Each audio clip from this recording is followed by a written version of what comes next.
مصحف ምሳሌ ምዕራፍ 14 ካብ ፍቕዲ 1 ክሳብ ፍቕዲ 35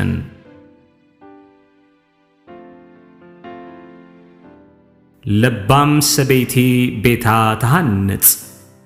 ዓሻ ግና ብገዛ ኢዳ ተፍርሶ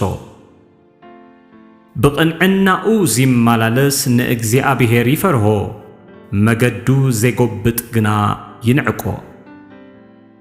ኣብ ኣፍ ዓሻ ሸቦጥ ትዕቢት ኣሎ ንጠቢባን ግና ከናፍሮም ይሕልዎም ብዕራይ ኣብ ዘይብሉ መብልዕ ማል ጥራዩ እዩ ብዙሕ ሲሳይ ግና ብሓይሊ ብዕራይ እዩ እሙን ምስክር ኣይሕሱን ሓሳዊ ምስክር ግና ሓሶት የውስእ መላገጺ ንጥበብ ይደልያ እሞ ኣይረኽባን ነእምሮኛ ግና ፍልጠት ኣይሽግሮን ካብ ዓሻ ርሓቕ ኣብኡ ኸናፍር ፍልጠት ኣይክትረክብን ኢኻ ጥበብ እቲ ለባምሲ መገዱ ምፍላጥ እዩ ዕሽነት እቶም ዓያሱ ግና ጥበራ እዩ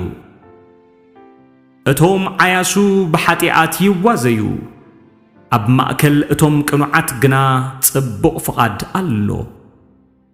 ልቢ ንምረቱ ባዕሉ ይፈልጦ ኣብ ሓጎሱ ኸዓ ጓና ኣይሕወስን ቤት ረሲኣን ይዓኑ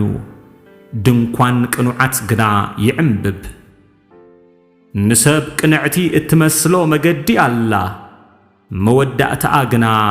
መገዲ ሞት እዩ ልቢ እናሰሓቕካውን ይጉህ እዩ መወዳእታ ሓጎስ ከኣ ሓዘን እዩ እቲ ብልቡ ዚዓሉ ብመገዱ ይጸግብ ደጊ ሰብ ድማ ካብ ርእሱ እዩ ገርሂ ሰብ ንኹሉ ቓል ይኣምን ለባም ግና ለስጉምቱ ይጥንቀቐለን ጠቢብ ይፈርህ ካብ እከይ ድማ ይርሕቕ ዓሻ ግና ደፋርን ኣማኒ ርእሱን እዩ ኮራይ ሰብ ዕሽነት ይገብር ተንኰለኛ ኸዓ ይጽላእ እቶም ደናቁርቲ ዕሽነት ይርስተዩ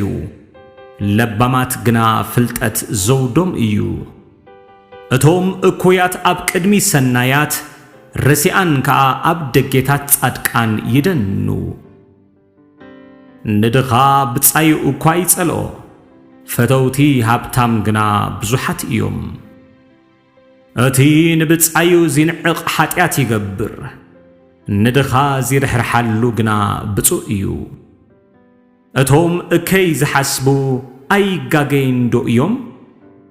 ምሕረትን ሓቅን ግና ነቶም ሰናይ ዚሓስቡ እዩ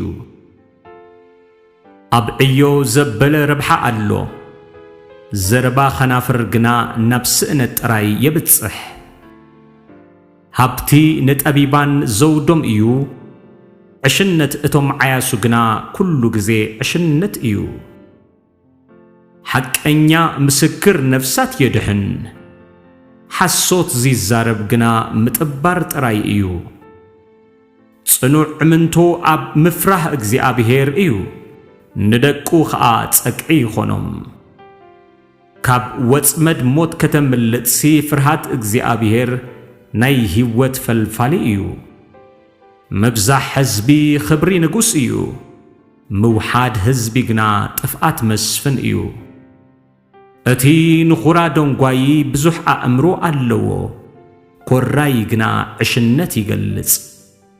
ዓቃል ልቢ ንስጋ ህይወቱ እዩ ቅንኢ ግና ንዕጽምቲ ቁንቁኔኡ እዩ እቲ ንድኻ ዚጭቁን ንፈጣሪኡ ይጸርፍ ንስኡን ዚርሕርሓሉ ግና የኽብሮ ረሲእ ብእከዩ ይግምጠል ጻድቕ ግና ኣብ ሞት እኳ ጸቅዒ ኣለዎ ጥበብ ኣብ ልቢ ኣእምሮኛ ተሓድር ኣብ ውሽጢ ዓያሱ ዘሎ ግና ይግለጽ ጽድቂ ንህዝቢ ልዕል የብሎ ኃጢአት ግና ውርደት ሕዝብታት እዩ ሞገስ ንጉስ ንለባም ጊልያ እዩ ቁጥዓኡ ግና ነቲ ዘነውር እዩ